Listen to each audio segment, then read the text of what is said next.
ज्या दिवशी आम्हाला समजायला लागलं, एक 2-4 वर्षानंतर आम्हाला समजायला लागतो प्रपंच, त्या दिवसापासूनचा सर्वही संग्रहित होत राहत. आणि वैशिष्ट्य असं, जे जे आम्ही आमच्या हाताने करू ते सर्वही त्याच्या लक्षात तिथे स्टोर होत. जे जे आपण पाहू, जे जे आपण वाचन करू,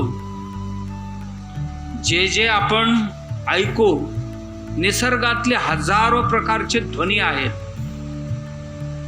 एकांचे ध्वनी दुसऱ्यांसारखं नाही आहे. कधीही रात्री आपण झोपलेले असताना कोणतरी व्यक्ती येऊन दार ठोठावले, आपण आतूनच विचारता कोण आहे? ती व्यक्ती मी आहे एवढा म्हटले की त्यांच्या ध्वनी आम्ही ओळखतो. का? त्या ध्वनीची सॅम्पल आमच्याकडे स्टोअर आहे. ही आलेले ध्वनी आणि आमच्या स्टोअर मधली ध्वनी दोन्हींचे साम्य आहे का? एक क्षण विचार करतो, पटले तरच उठतो, नाही तर उठत नाही. आमच्याकडे असे सगळ्या गोष्टींची स्मृती आहे.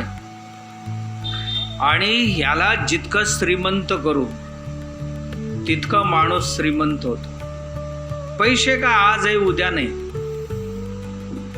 आज आहे उद्या नाही.